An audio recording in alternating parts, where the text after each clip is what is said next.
Đây là phòng bệnh. Tôi đã trở lại. Là Tiểu Nhiên. 10 năm rồi, cô ấy vẫn còn đợi tôi. Trung Nhiên, bạn gái của Tần Vô Dụng. Các bảo bối mới đến. Chào mọi người, tôi chính là Trung Nhiên, bạn gái trăm người yêu thực vật suốt 10 năm. Hôm nay chính là buổi phát sóng trực tiếp chia ly của tôi. Bởi vì tôi sắp phải ngưng thuốc cho anh Tần rồi. Mưu sát người yêu. Bác sĩ nói anh Tần đã không còn cần thiết phải điều trị nữa. Phòng bệnh này nên để lại cho người cần hơn. Thì ra là vậy. Tiểu Nhiên, tôi Tần Vô Dụng quyết không phụ em. Độc? Sao có thể? Mọi người chắc chắn là nhìn lầm rồi. Anh Tần như vậy đã 10 năm rồi. Hôm nay là lần cuối cùng tôi lao người cho anh Tần. Mọi người thật sự đừng tặng nữa. Dù sao thì anh Tần sau này cũng không dùng đến nữa đâu. Dối quẩy, bỏ mạng đến nơi còn để người ta hầu hạ. Chính là muốn ở trong phòng bệnh. Liêu Phương Hạo, đại ca top 1. Tiếp tục đi, tôi lại muốn xem thử. Một lát nữa, cô còn có thể cầm chắc điện thoại không? Tiêm mũi thuốc này vào, đảm bảo cậu ta đi không ai hay biết. Đợi cậu ta bỏ mạng rồi thì đem phòng bệnh này nhường lại cho phu nhân bị bệnh nặng của Kiều gia. Hoàng đế ngầm Hải thị, Kiều bại Kiều gia, nắm giữ tất cả các bến cảng hàng hóa quan trọng của Hải thị. Tùy tiện dậm chân một cái liền có thể khiến cả Hải thị rúng động không yên. Lưu thiếu gia được Kiều gia yêu ái, vậy thì công ty sau này của Lưu gia chẳng phải là thăng như diều gặp gió sao? Không sai.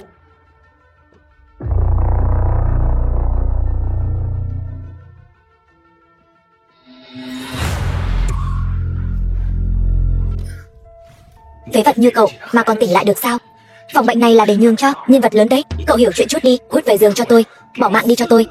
Trung Nhiên, 10 năm nay tôi sống hay bỏ mạng chưa rõ, em không đợi được tôi không trách em, nhưng em lại chọn chúng một tên cặn bã như vậy. Hôm nay tôi đã muốn cậu bỏ mạng thì cậu tuyệt đối đừng mong sống đến ngày mai. Đến cả quốc chủ cũng không dám ăn nói với tôi như vậy. Anh gan cũng không nhỏ đấy. Tần Vô Dụng, anh mau thả Lưu thiếu gia ra. Nhà anh ta chính là một trong tứ đại gia tộc của Hải thị, anh không chọc nổi đâu. Được thôi, tôi lấy mạng cậu chỉ là phế một cánh tay thôi mà. Nếu như hôm nay nằm ở đây không phải là tôi mà là một người dân thường, anh đã lấy mạng người ta rồi. Thằng nhãi danh, muốn bỏ mạng sao? Dân chúng bị anh coi như cỏ rác là do vô số anh em của tôi dùng mạng đổi lấy. Tôi xem ai dám động, tôi sai rồi. Phòng bệnh cho cậu, tôi không cần nữa.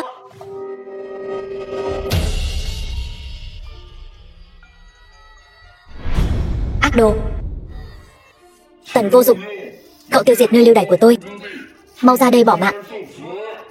Là ai đang muốn bỏ mạng vậy? An Phi, đường chủ Long Bất Đường, thuộc Chân Long Điện.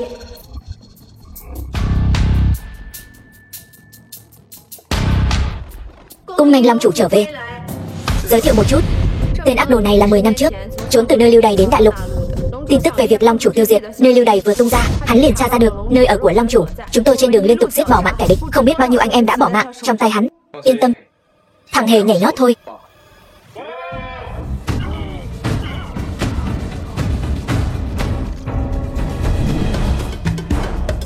Long chủ uy vũ, cái tên Tần Vô Dụng này, sớm muộn gì tôi cũng phải lấy mạng cậu ta. Chủ nhân, có cần diệt trừ hai người này không? Không cần. Lưu Phương Hạo này còn đáng ghê tởm hơn cả ác đồ, để anh ta bỏ mạng một cách dễ dàng, vậy thì quá hời cho anh ta. Còn về phần Tiểu Nhiên, tôi lại rất tò mò, tại sao cô ấy lại biến thành như vậy? 10 năm tôi chìm vào giấc ngủ, đã xảy ra những chuyện gì? 10 năm này Chân Long Điện đều làm theo lời Long chủ dặn dò, kế hoạch rồng ẩn, ẩn danh tính và ẩn minh. Thân phận của ngài đã được ngụy trang thành con riêng của Tần gia ở Hải thị. Chỉ là gì chứ? Vị phú thương mà ngài đã cứu trước đây, ông chủ bất động sản Hải thị Ngọc Trọng Hiền, nhiều năm qua vẫn luôn tìm kiếm ngài. Đây là do ông ta phát triển khu nhà giàu hàng đầu Hải thị, thiệp mời dự lễ khai trương Cẩm Ngọc cung, xin ngài nể mặt đến dự. Ông ta còn nói nếu ngài có hứng thú, ông ta có thể đích thân dâng tặng Lầu Vương. Lầu Vương sao? Đây đúng là một món quà không tồi, có thể tặng cho Tiểu Nhiên xem như bồi thường. Hơn nữa, cũng đến lúc tuyên bố với Cửu Châu, Tần Vô Dụng tôi đã trở lại rồi. Không hổ là Lưu thiếu gia, hôm nay đây không ai dám tranh giành với anh. Thông báo cho Ngọc Trọng Hiền, Lầu Vương này tôi nhận rồi. Người này là ai vậy? Mặc nguyên một bộ đồ bệnh nhân, chắc không phải là trốn từ bệnh viện tâm thần ra đấy chứ? Sao anh lại trà trộn được vào đây? Tần Vô Dụng, cậu lại còn dám đến đây cơ đấy. Tốt lắm, hôm nay tôi sẽ cho cậu đền mạng ở đây. Các vị khách quý đã đợi lâu rồi. Đấu giá Lậu Vương của Cẩm Ngọc Cung sắp bắt đầu. Xin mọi người chuẩn bị sẵn sàng. Bây giờ chúng tôi bắt đầu đếm ngược. 10. Người kiến thức nông cạn cũng không xứng để tôi lãng phí lời nói. 9. Lậu Vương phải không? 8. 7. Bảo vệ nhà tôi còn không dùng loại điện thoại cùi bắp này nữa. 6. Cậu dựa vào cái thứ này mà đòi chiếm được Lậu Vương. 5. Nói cho cậu biết. 4. Hôm nay cậu dựa vào nó mà chiếm được Lậu Vương. 3. Thì cái đầu của tôi. 2. Đem xuống cho cậu. Lăn, bóng, đá. 1. Chuyện gì vậy? Sao đếm ngược lại dừng rồi? Các vị khách quý, xin lỗi, vừa mới nhận được thông báo. Ngọc Tổng định đem Lậu Vương của Cẩm Ngọc Cung tặng cho một người bạn. Vì vậy, Lậu Vương sẽ không tham gia đấu giá công khai nữa. Bạn của Ngọc Tổng này rốt cuộc là nhân vật cỡ nào? Chẳng lẽ là mấy vị đại lão ẩn thế kia sao? Cái gì? Không đấu giá nữa sao? Ông ta dám? Bảo Ngọc Trọng Hiền xuống đây cho tôi. Hôm nay cái Lậu Vương này nhất định phải đấu giá. Nhanh vậy sao? Xem ra Ngọc Trọng Hiền này làm việc cũng nhanh nhẹn đấy. Cậu đang nói cái dám gì vậy? Hôm nay Lậu Vương không đấu giá được nữa, cậu cũng đừng hòng có được. Ngọc Trọng Hiền này rốt cuộc đang dở trò quỷ gì vậy? Lậu Vương bây giờ không bán nữa, tôi lấy gì mà tặng cho Kiều gia đây? Lưu thiếu gia, anh có ý gì vậy? Lậu Vương không phải là quà tân hôn tặng cho em sao? Trung Nghiên, là cái nhà kính của cô sắp tan tành rồi. Cậu cười cái gì? Chẳng phải cậu khoe khoang là mình có thể chiếm được Lậu Vương sao? Cậu chiếm thử một cái cho tôi xem nào. Cũng phải, người có tiền như chúng tôi mới sốt ruột, còn loại thích khoác lác như cậu trong lòng chắc sớm đã nở hoa rồi nhỉ. Lậu Vương đã vào tay rồi, tôi đương nhiên không vội. Nhưng mà Lưu thiếu gia này, cái đầu trên cổ anh khi nào thì bắt đầu dâng lên đấy? Cậu cũng thật biết nằm mơ giữa ban ngày đấy. Chẳng lẽ cậu muốn nói người bạn của Ngọc Tổng chính là cậu sao? Tôi thấy cái Lậu Vương này chính là một ván lừa đảo. Ai dám nghi ngờ Lậu Vương do tôi thiết kế? Tô Đào tập đoàn Ngọc Thị.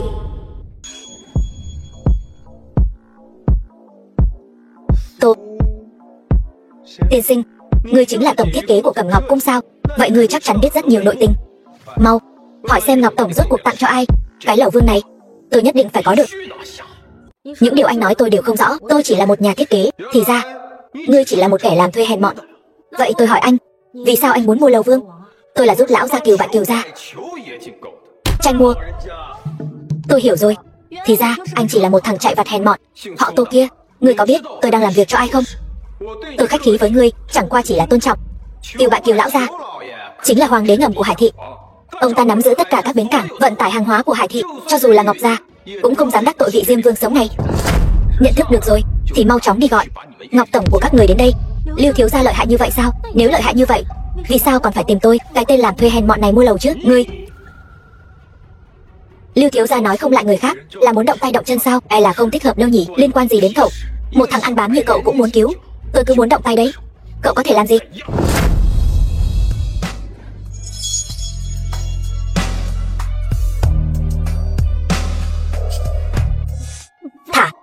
Thả tôi ra. Được thôi. Tưởng đâu ai, hóa ra là một tên biến thái giả trai. Cô tin không? Tôi bảo Ngọc Tổng sa thải cô. Ai dám nói cháu gái tôi là dân làm công? Ngọc Trọng Hiền, tập đoàn Ngọc Thị. Cô là cháu gái của Ngọc Tổng sao? Lưu thiếu gia có ý kiến gì sao? Không dám. Ngọc Tổng, ngài phải để thiên kim nhà ngài mở to mắt ra, đừng để tên côn đồ này lừa gạt. Côn đồ? Chính là cậu ta, Tần vô dụng đó. Ngọc Tổng sẽ không để loại người như cậu, Tần tiên sinh. Ngọc Tổng, đừng để thằng nhóc này lừa. Loại côn đồ như này, ngay cả lau giày cho ngài cũng không xứng. Tần tiên sinh, sao còn mặc cả quần áo bệnh nhân thế kia? Chắc là thân thể không được khỏe lắm nhỉ? Là tôi chiêu đãi không chu đáo. Như vậy đi, tôi vì Tần tiên sinh sắp xếp một phòng khách quý, làm thêm một bàn tiệc thanh đạm để tạ lỗi với ngài. Làm phiền Ngọc Tổng rồi, mời bên này. Thằng nhóc này có lai lịch gì mà khiến Ngọc Tổng khách khí như vậy? Tôi còn không hiểu anh ta sao? Một thằng nghèo rớt mồng tơi. Ngọc Tổng chỉ là không muốn khai trương bị loại nghèo rớt mồng tơi này làm xui xẻo, chỉ khách sáo một chút mời anh ta rời đi, không sao đâu. Ân nhân cứu mạng. Ngọc lão tiên sinh, không cần phải như vậy. Lúc trước bất quá chỉ là giơ tay nhấc chân thôi, cứ gọi tôi Tiểu Tần là được. Không dám. Sau lưng Tần Tiểu Hữu chính là tập đoàn Thiên Nguyên, người đứng đầu bảng xếp hạng giàu có của đại hạ. Cậu lại là ân cứu mạng với Ngọc Mỗ, sao có thể thất lễ như vậy được? Ngọc tiên sinh biết không ít. Tần Tiểu Hữu yên tâm, quan hệ giữa cậu và tập đoàn Thiên Nguyên tại hạ nhất định sẽ giữ kín như bưng. Ngoài ra, nếu Tần Tiểu Hữu đã để mắt đến Cẩm Ngọc Cung, vậy tôi liền tặng nó cho cậu, xem như quà gặp mặt. Thế nào? Ngọc tiên sinh nói đùa rồi, tôi chỉ là cảm thấy thiết kế của Lầu Vương này có chút thú vị thôi. Cái đó nhưng là do Tiểu Đào nhà chúng tôi thiết kế đó. Tiểu Đao, vị này chính là quý nhân của nhà chúng ta đó. Nói ra thì hai người các người còn có hôn ước nữa đó. Cái gì? Hôn ước? Thật không dám giấu. 10 năm nay, để tìm được Tiểu Hữu cậu, tôi cũng đã điều tra nhiều nơi, không ngờ cậu lại là Tần gia, con trai cả của Tần Tam Bình. Chỉ là vẫn luôn lưu lạc bên ngoài. Có điều Ngọc gia chúng tôi thật sự là cùng Tần gia đệ nhất gia tộc ở Hải thị. Năm đó là có định một hôn ước. Có điều Tần Tiểu Hữu cậu tuổi trẻ tài cao, Tiểu Đao nhà chúng tôi chưa chắc đã xứng với cậu đâu. Nếu như Tần Tiểu Hữu cậu bằng lòng. Ông ngoại nói gì vậy? Được, không nói nữa. Nếu Tiểu Hữu đã thích Lầu Vương, vậy tôi sẽ phái người đưa chìa khóa cho cậu. Vậy làm phiền ông rồi. Ngọc Trọng Hiền đây, lập tức đem chìa khóa Lầu Vương đưa tới đây cho tôi.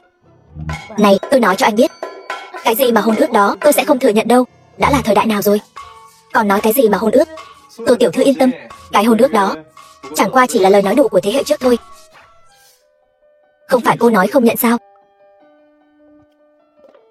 Đây là chìa khóa Lầu Vương, cầm cho kỹ. Nó không chỉ có thể mở cửa phòng của Lầu Vương đâu, vậy còn có thể mở chỗ nào nữa?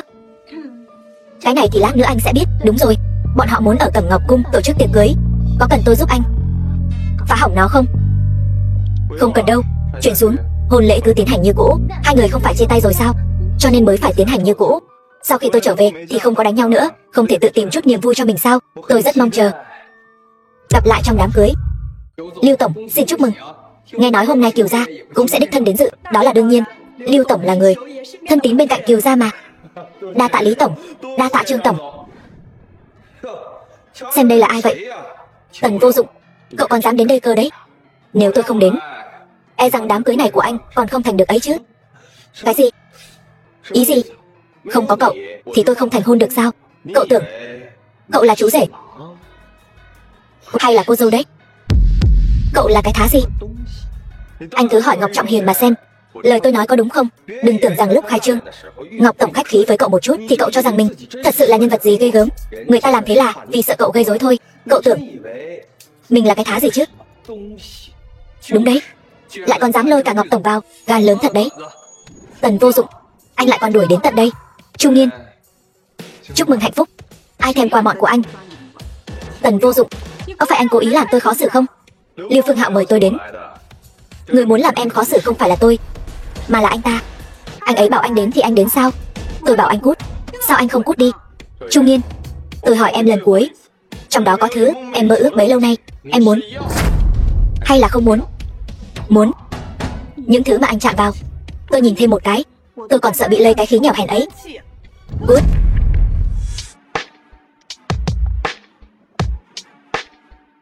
Được thôi, cơ hội đã cho em rồi đấy. Tôi chờ xem em hối hận. Cậu Tần, đừng đi vội. Tôi còn rất nhiều điều muốn nói với cậu đấy. Các vị, tôi xin giới thiệu với mọi người. Vị này chính là người yêu cũ thực vật của Tiểu Nghiên nhà chúng tôi. Này cậu, Tiểu Nghiên đi theo cậu bao nhiêu năm như vậy, đã phải chịu không ít tủi hơn. Không tiền, không nhà. Còn cậu thì sao? Vẫn là một kẻ tàn phế nằm trên giường, không thể động đậy. Cũng may còn có tôi, có thể thường xuyên chăm sóc Tiểu Nghiên. Sau này tôi sẽ cố gắng gấp bội, nỗ lực gấp bội, nhất định sẽ chăm sóc cho Tiểu Nghiên của chúng tôi thật tốt. Lưu thiếu gia, anh ta rõ ràng là có tâm đến gây rối đấy. Anh mau chóng đuổi anh ta ra ngoài đi, lát nữa Kiều gia sẽ đến đấy. Đừng để tên điên này phá hỏng mất một ngày quan trọng như vậy, muốn phá hoại đám cưới của tôi. Cậu ta chưa đủ bản lĩnh đâu. Tiểu Nghiên, tôi muốn xem thử anh ta tặng cho em thứ gì tốt vậy. Em không tò mò sao? Anh ta là một tên bủn xỉn, giả tạo, nghèo rất mồng tơi. Đồ tặng chắc chắn là cố tình khiến người khác ghê tởm.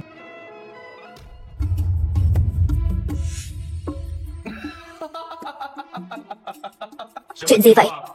Bạn trai cũ của Chu tiểu thư cũng mua nhà. Cái chìa khóa cổ lỗ sĩ vậy. Nhà ai còn dùng loại khóa này nữa chứ? Ngay cả khóa chống trộm cũng không mua nổi. Cậu chỉ muốn dựa vào cái này để lay động chúng tôi sao? Tiểu Nghiên, cái chìa khóa này cũng có tuổi rồi nhỉ?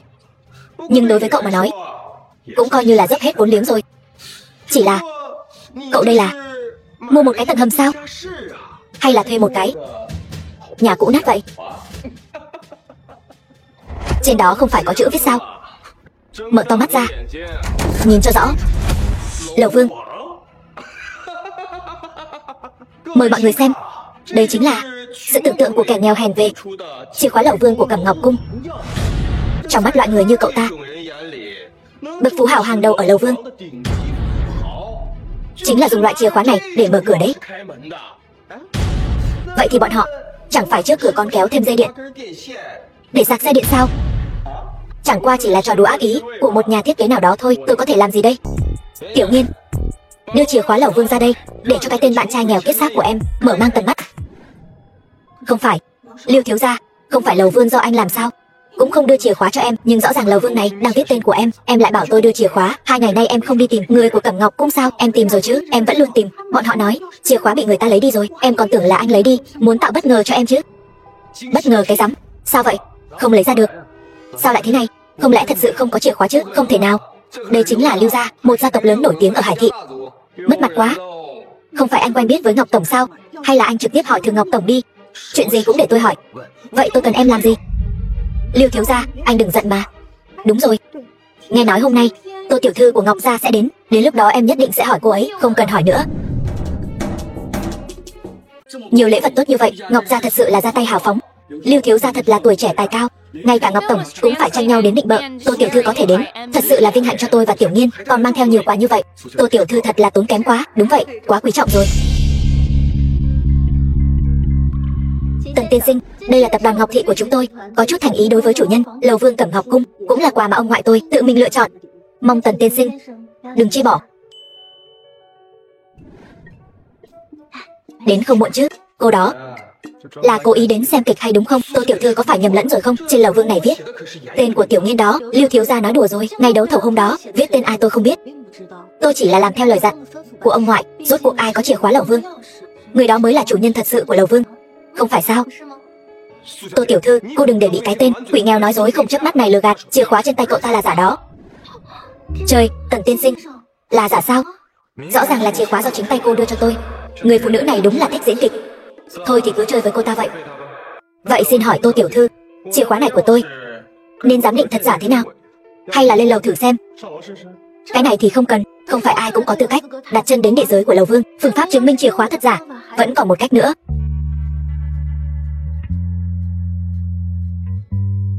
Đó chính là tôi có thể kiểm chứng chìa khóa thật giả. Còn có chiếc khóa trước ngực tôi đây. Tần vô dụng, nếu như chìa khóa trong tay anh có thể mở được chiếc khóa trước ngực tôi, vậy thì anh chính là chủ nhân Lầu Vương mà không ai có thể nghi ngờ. Cô làm vậy không thích hợp đâu. Tô tiểu thư, cô hà tất phải cho loại nghèo kiết xác này cơ hội. Không cần cô động tay, tôi sẽ đuổi cậu ta ra ngoài ngay. Anh dám? Tô tiểu thư, đắc tội rồi. Muốn mở thì mở nhanh lên, nếu không tôi sẽ bảo người đuổi anh ra ngoài.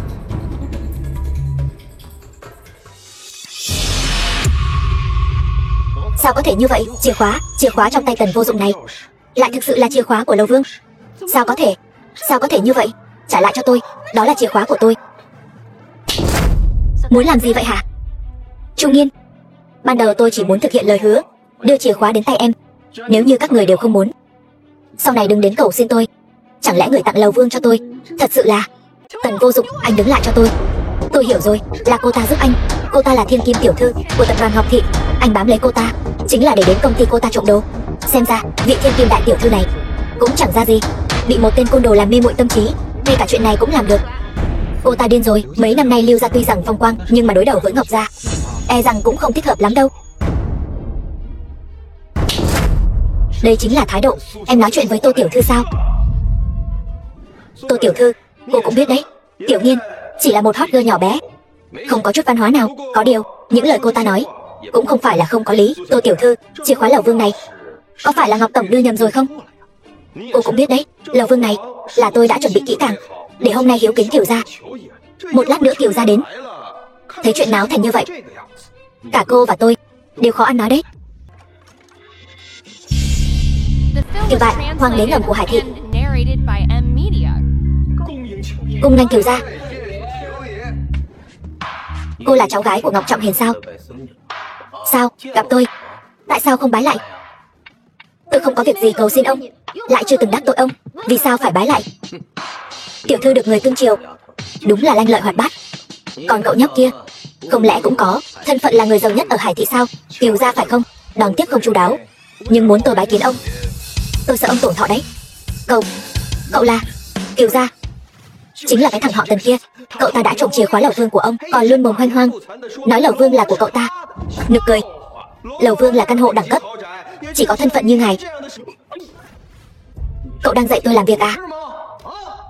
Kiều gia, đến cả người phụ nữ của mình cũng không bảo vệ được. Cậu là cái thá gì? Kiều gia, đều là cậu ta. Là thằng nhóc này đang ly gián. Tôi một lòng muốn giúp ngài đoạt lại lầu vương. Người nên dạy dỗ là cậu ta mới đúng, còn không mau dập đầu nhận lỗi. Cơn giận của Kiều gia không phải là thứ mà cậu có thể gánh nổi đâu. Thật sao? Kiều gia,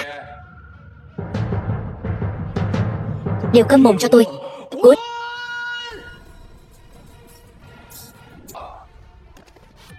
Đường chủ Long Chảo Đường Kiều bại.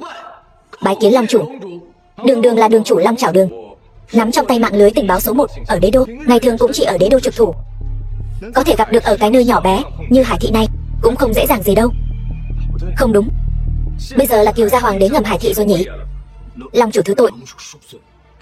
Cha nuôi việc gì phải bái anh ta, chẳng qua cũng chỉ là một tên tay trói gà không chặt ăn bám.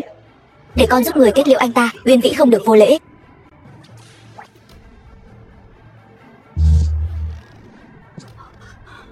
Thích nói chuyện với tôi như vậy sao? Không tính. Có bản lĩnh chúng ta đấu lại lần nữa. Được thôi.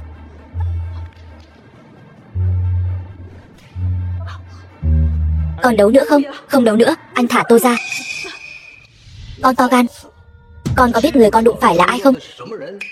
Vị này chính là năm đó mở rộng lãnh thổ đại hạ, Long chủ chân Long Điện khiến 4 phương thần phục, còn bại dưới tay Long chủ.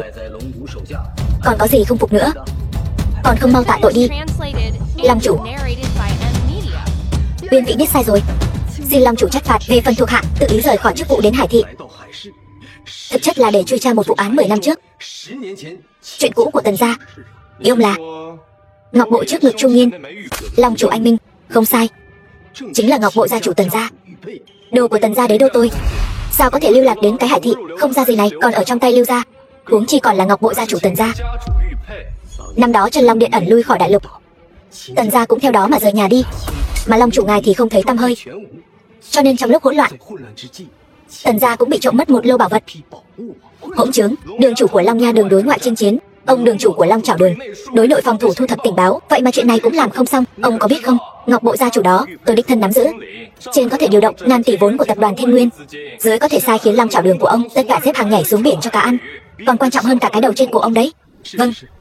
Vì vậy thuộc hạ sau khi nhận được tin tức về bảo vật Tần gia xuất hiện trở lại ở Hải Thị, đã lập tức đến Hải Thị để tìm kiếm. Một khi đã tìm là 10 năm. Không ngờ Long chủ ngài cũng ở Hải Thị. Đường là đường chủ Long Chảo Đường, tìm kiếm 10 năm vẫn không thu hoạch được gì. Xem ra là ông làm hoàng đế ngầm này quá thoải mái rồi, quên mất ai đã cho ông quyền lực rồi phải không? Thuộc hạ không dám. Thật là vô dụng. May mà kế hoạch rồng ẩn lúc đầu không để hắn biết, nếu không thì An Phi. Đại nhân Hắc Anh Túc. Hắc Anh Túc có mặt, dẫn theo số người còn lại của Long Nha Đường lập tức điều tra rõ ràng số bảo vật còn lại của Tần gia đã ở trong tay ai. Vâng. Kiều bại, cất hết những tâm tư nhỏ nhặt của ông đi, sau này tự mình đi lĩnh phạt. Bây giờ quan trọng nhất là lấy lại ngọc bội gia chủ Tần gia. Long chủ, trong tay thuộc hạ vừa hay giữ lại một lô hàng của Lưu gia, hay là dùng cái này làm điều kiện trao đổi? Ông làm hoàng đế ngầm 10 năm, còn tưởng mình là dân xã hội đen đường phố thật đấy sao? Làm người quan trọng nhất là phải chính trực, biết không? Vâng. Vừa rồi khi ông nhìn thấy miếng ngọc bội kia, suýt chút nữa là lỡ miệng. Nếu không phải tôi kịp thời cắt ngang ông, Lưu gia đã phát hiện ra ngay tại chỗ bí mật đằng sau miếng ngọc bội kia, sao có thể còn giao ra được nữa? Vậy thuộc hạ phải làm như thế nào? Long chủ, nghe theo mệnh lệnh ngài. Trung niên, người phụ nữ đó có thể không biết, nhớ kỹ không được hỏi về ngọc bội. Ngươi vừa nói giữ lại một lô hàng của Lưu gia. Không sai, Lưu gia này không phải loại thiện lương gì, buôn lậu không ít hàng cấm đấy. Long chủ, lô hàng này trị giá cả trăm tỷ, nếu như bị tổn thất, ông Lưu gia phá sản chỉ là chuyện sớm hay muộn. Qua đây. Long chủ yên tâm, thuộc hạ đi làm ngay đây. Ông ngoại, Tiểu Đào, đã xảy ra chuyện gì vậy? Cháu nói trong điện thoại Kiều bại bắt Tần tiên sinh đi rồi. Sao lại như vậy chứ? Không kịp giải thích nhiều như vậy đâu ông ngoại. Đi cứu người với cháu trước đã. Đợi đã Tiểu Đào, cho dù là Tần gia đệ nhất gia tộc Hải Thị, đối đầu với Kiều bại cũng phải cân nhắc kỹ càng, huống chi là chúng ta chứ. Tuyệt đối đừng hành động thiếu suy nghĩ, không được đâu ông ngoại. Cháu không quản được nhiều như vậy nữa. Cháu tuyệt đối sẽ không liên lụy đến Ngọc Gia đâu. Cho dù là hang hùm miệng sói, cháu cũng phải xông vào. Tiểu Đào, đừng phí sức nữa. Tô tiểu thư, ở đây làm loạn vô ích, chỉ bằng gọi cho cậu ta một chiếc xe cứu thương. Không đúng, gọi một chiếc xe chở xác có lẽ thích hợp hơn đấy nhỉ. Anh nói gọi xe chở xác cho ai? Tần Vô Dụng. Anh không sao thì tốt quá rồi. Ông ngoại, anh ta vẫn còn đứng đó. Chẳng lẽ Kiều gia hôm nay đại phát từ bi? Đương nhiên tôi không sao. Tôi lo cho anh lắm. Không sao. Đúng rồi, cái này cô cầm lấy. Anh muốn tặng Lầu Vương cho tôi. Tại sao? Không tại sao cả, cứ coi như là khen thưởng cho một vị tiểu thư nào đó. Lòng đàm hổ huyệt cũng phải xông pha, anh đều nghe thấy rồi sao? Dựa vào đâu mà anh tặng Lầu Vương? Rõ ràng đó là của tôi, trả lại cho tôi. Của cô? Nếu không phải Tần Vô Dụng nhớ nhung tình cũ, cái tên của một hot girl như cô sao có thể xuất hiện ở trên khu nhà ở Cẩm Ngọc Cung? Cô tỉnh lại đi, đừng có mơ nữa. Bây giờ đây là quà anh ấy tặng cho tôi. Cô nằm mơ đi. Rắc rối đủ chưa? Lưu phu nhân, tôi từng đích thân đưa chìa khóa Lầu Vương cho cô, là tự cô không cần. Bây giờ hối hận đã muộn rồi. Kiều gia dừng bước.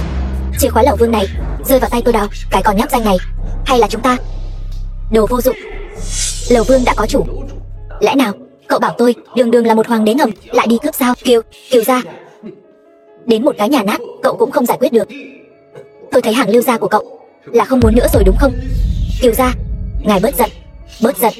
Trong vòng 3 ngày cậu không cho tôi một lời giải thích, không chỉ hàng không mang đi được, mạng cũng phải để lại cho tôi.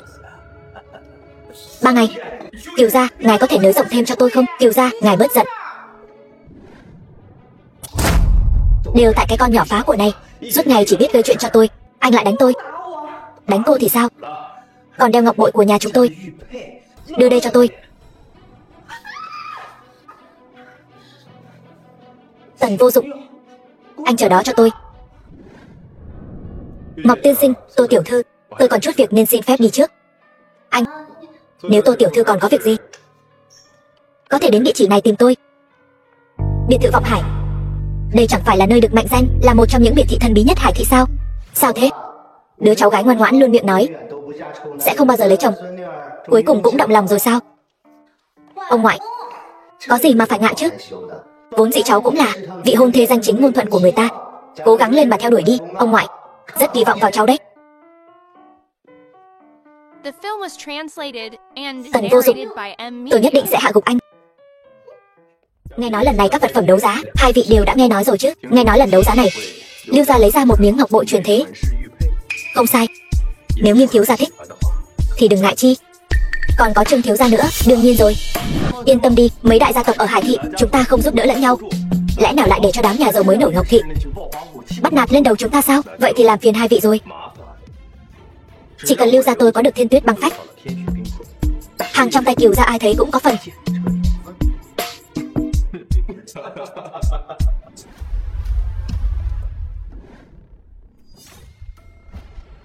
Nhìn cái gì đấy? Tần Vô Dụng, đây là bám được vào phú bà rồi. Đúng là một tiểu phú bà. Đúng là không biết xấu hổ mà. Loại ăn bám như cậu không có tư cách tham gia buổi đấu giá quy mô như thế này đâu. Những buổi đấu giá như thế này là phải đóng băng tiền đấu giá đấy. Cậu có nhiều tiền như vậy sao? Anh ta không có thì tôi có. Quả nhiên là vậy. Lưu thiếu gia thật là liệu sự như thần. Ngọc thị muốn thay Tần Vô Dụng trả tiền đấu giá. Để tôi đoán xem trả bao nhiêu. Chẳng lẽ là 50 tỷ sao? Anh Lưu thiếu gia biết không ít nhỉ? Những gì tôi biết không chỉ có vậy đâu. Tôi còn biết cậu muốn đấu giá ngọc bội của nhà Tần, đúng không? Chủ nhân, không ngờ tới chứ. Tần Vô Dụng, tôi biết rõ thân phận thật sự của anh đấy. Bí mật này của anh có muốn cho Tần gia biết không? Tần Vô Dụng anh có phải sẽ thân bại danh liệt không? Tất cả đều tùy tâm trạng của tôi. Anh đó, tự cầu phúc đi. Không ngờ Lưu gia lại điều tra rõ ràng đến vậy. Xem ra bọn họ đã có sự chuẩn bị. Ba anh ta đúng là một con cáo già. Anh không sốt ruột chút nào sao? Vậy chúng ta phải làm sao? Sốt ruột thì có ích gì chứ? Sốt ruột có biến ra tiền được không? Cứ thoải mái đi. Đến lúc đó cứ tùy cơ ứng biến là được. Chủ nhân, chi bằng trực tiếp đi tìm tập đoàn Thiên Nguyên, hủy bỏ tư cách đấu giá của Lưu gia. Không cần. Tôi lại rất tò mò. Có bí mật gì có thể khiến tôi thân bại danh liệt chứ?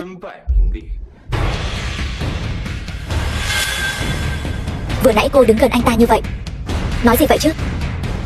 Tôi có thể nói gì với anh ta chứ? Anh xem cái vẻ kinh ngạc của anh ta kìa. Cứ tưởng là tôi không biết công dụng của ngọc bội này. Tôi không ra oai thì cứ tưởng tôi ngực to não rỗng chắc. Phải. Tiểu Nghiên của chúng ta ngực to nhất, đầu óc cũng linh hoạt nhất, đáng ghét. Có phải không chứ? Chuyện này anh còn không biết sao? Thôi đừng trêu tôi nữa mà. Ngọc bội sắp được đấu giá rồi. Anh là người bán nên không thể dơ bảng. Mấy người khác có đáng tin không đấy? Yên tâm đi, Nghiêm thiếu gia và Trương thiếu gia nhất định sẽ đẩy giá lên cao thôi. Lần này xem tôi có chỉnh bỏ mạng thằng nhãi này hay không.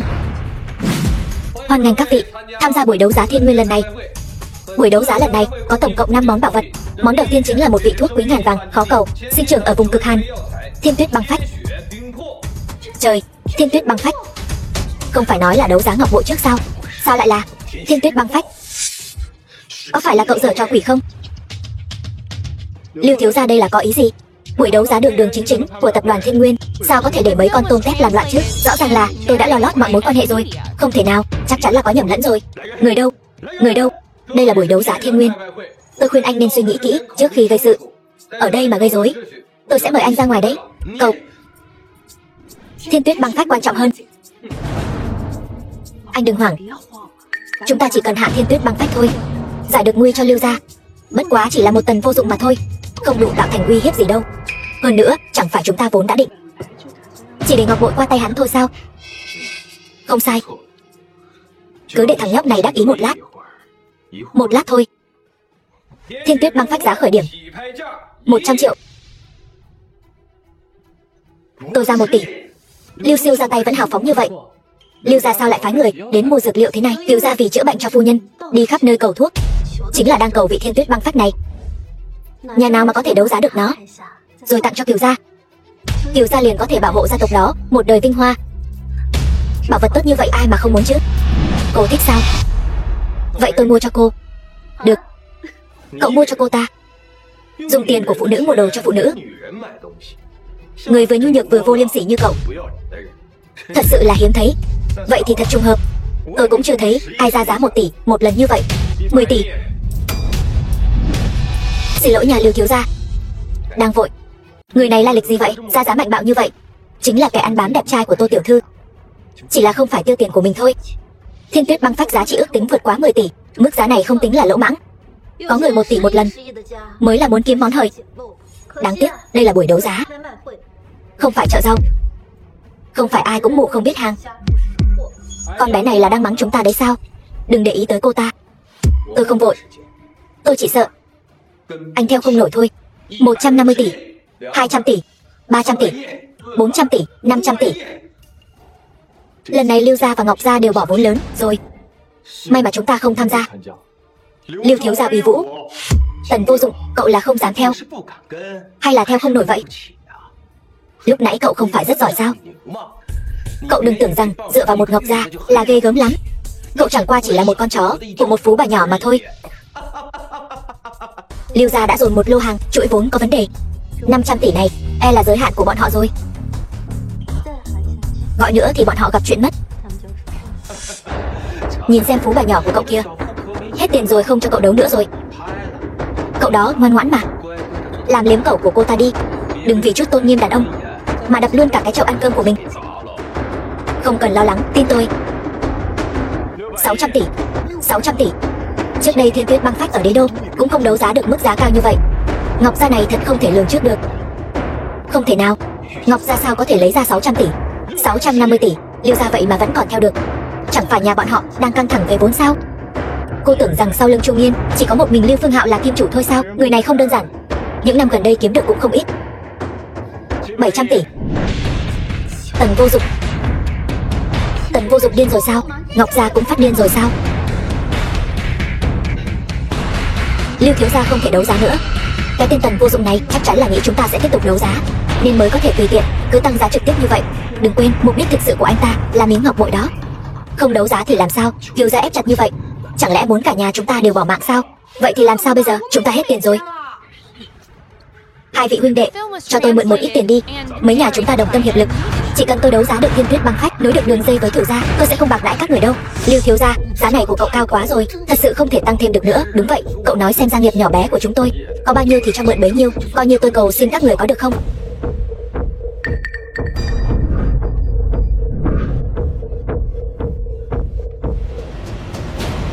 $888 tỷ.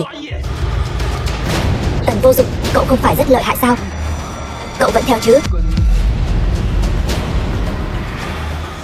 Chúc mừng tiên sinh Lưu Phương Hạo với giá 888 tỷ đồng đã đấu giá thành công Thiên Tuyết băng phách. Lưu thiếu gia thật là hào phóng. Còn không phải sao? Dù sao thì Lưu gia cũng có nền tảng vững chắc. Tần Vô Dụng, Tô tiểu thư, thế giới này chính là tàn khốc như vậy. Không có tiền thì phải đứng sang một bên. Thiên Tuyết băng phách chỉ có một cây này, không có thứ này trong tay. Đợi đến khi Kiều gia đến, các người, những kẻ gây rối tăng giá này, cứ chờ chịu đựng cơn giận của Kiều gia đi. Không sao, đừng lo lắng. Lát nữa ra khỏi sàn đấu giá, anh cứ đi thẳng, còn lại cứ để tôi giải quyết. Được rồi, không cần lo lắng. Các vị khách quý đã đợi lâu rồi. Tác phẩm thứ hai của chúng ta sắp được đấu giá, chính là miếng ngọc bội giấu trong thế gia Lưu thị này, hiếm có trên đời. Dương chi bạch ngọc long văn bội. Thấy chưa? Đó chính là thứ mà cậu nằm mơ cũng muốn có được. Muốn có được nó cũng không dễ đâu. Mau đi cầu xin cô nàng tiểu phú bà của cậu đi, xem cô ta có thể ra giá cho cậu được bao nhiêu. Không tệ, thứ này tôi thích. Nhưng đồ mà Lưu gia đã chạm vào, tôi thấy bẩn.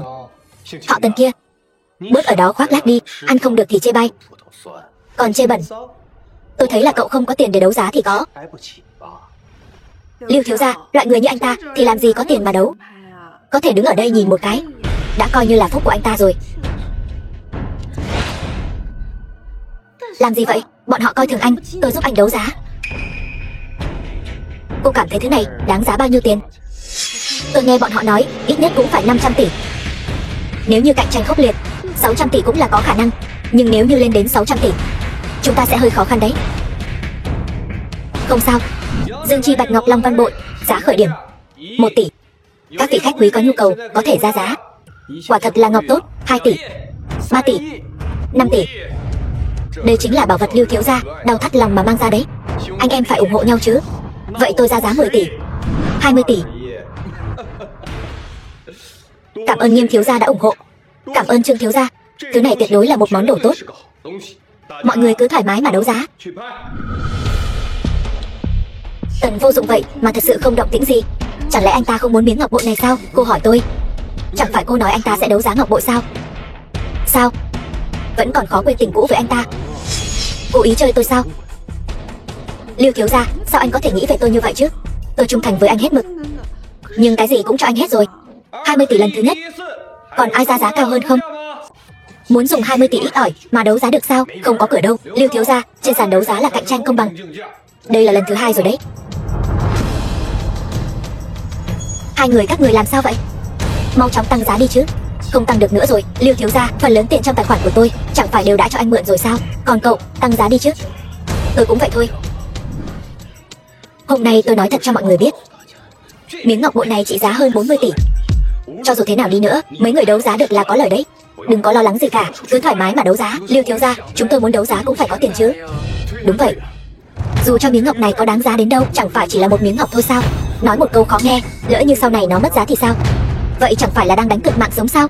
Bớt nói nhảm đi, đấu giá cho tôi. Còn cậu nữa, cậu cũng đấu giá cho tôi.